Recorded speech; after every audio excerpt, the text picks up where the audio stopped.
ಒಂದೇ ವೇದಿಕೆಯಲ್ಲಿ ಕಾಣಿಸಿಕೊಂಡಿದ್ದಾರೆ ಡಿಸಿಎಂ ಡಿಕೆ ಶಿವಕುಮಾರ್ ಹಾಗೆ ಸಂಸದ ಡಾಕ್ಟರ್ ಸಿಎನ್ ಮಂಜುನಾಥ್. ಡಾಕ್ಟರ್ ಮಂಜುನಾಥ್ ಅವರ ಜೊತೆಗೆ ವೇದಿಕೆಯನ್ನ ಹಂಚಿಕೊಂಡಿದ್ದಾರೆ ಡಿಸಿಎಂ ಡಿಕೆ ಶಿವಕುಮಾರ್. ಕನಕಪುರ ರೂರಲ್ ಕಾಲೇಜಿನಲ್ಲಿ ನಡೆದಂತಹ ಕಾರ್ಯಕ್ರಮದಲ್ಲಿ ಈ ರೀತಿಯಾದಂತಹ ಒಂದು ಘಟನೆಯಾಗಿದೆ. ರಾಮನಗರದಲ್ಲಿ ಎಸ್ ಕರಿಯಪ್ಪ 125ನೇ ಜನ್ಮದಿನೋತ್ಸವದ ಕಾರ್ಯಕ್ರಮ ಆಯೋಜನೆ ಮಾಡಲಾಗಿತ್ತು. ರೂರಲ್ ಎಜುಕೇಷನ್ ಟ್ರಸ್ಟ್ನ ವಾಣಿಜ್ಯ ಮಳಿಗೆಗಳ ಉದ್ಘಾಟನೆಯ ಬಳಿಕ ಎಸ್ ಕರಿಯಪ್ಪ ಅವರ ಸಾಕ್ಷ್ಯ ಚಿತ್ರವನ್ನ ಬಿಡುಗಡೆ ಮಾಡಿದ್ರು ಡಿಸಿಎಂ ಡಿಕೆ ಶಿವಕುಮಾರ್. ಅಕ್ಕಪಕ್ಕ ಕೂತ್ಕೊಂಡು ಸಾಕ್ಷ್ಯ ಚಿತ್ರವನ್ನ ವೀಕ್ಷಿಸಿದ್ದಾರೆ ಸಂಸದ ಡಾಕ್ಟರ್ ಸಿಎನ್ ಮಂಜುನಾಥ್ ಹಾಗೂ ಡಿಸಿಎಂ ಡಿಕೆಶಿ ಅವರು.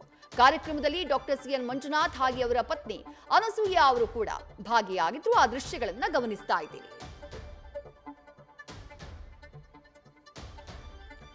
ಕಳೆದ ಲೋಕಸಭಾ ಚುನಾವಣೆಯ ಸಂದರ್ಭದಲ್ಲಿ ಡಾಕ್ಟರ್ ಸಿಎನ್ ಮಂಜುನಾಥ್ ಅವರು ಸೋಲಿಸಿದ್ದು ಡಿಕೆ ಶಿವಕುಮಾರ್ ಅವರ ಸಹೋದರ ಡಿಕೆ ಸುರೇಶ್ ಅವರನ್ನ. ದೊಡ್ಡ ಮಟ್ಟದ ಮರ್ಮಾಘಾತ ಅದು ಡಿಸಿಎಂ ಡಿಕೆ ಶಿವಕುಮಾರ್ ಅವರಿಗೆ.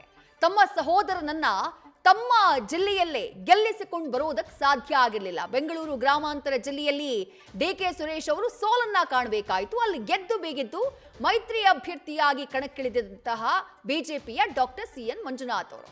ಅದಾದ ನಂತರ ಯಾವುದೇ ಕಾರ್ಯಕ್ರಮಗಳಲ್ಲಿ ಈ ರೀತಿಯಾಗಿ ಜೊತೆಯಾಗಿ ಕಾಣಿಸಿಕೊಂಡಿರಲಿಲ್ಲ. ಇವತ್ತು ಕಾರ್ಯಕ್ರಮವೊಂದರಲ್ಲಿ ಜೊತೆಯಾಗಿ ವೇದಿಕೆಯನ್ನ ಹಂಚಿಕೊಂಡಿದ್ದಾರೆ.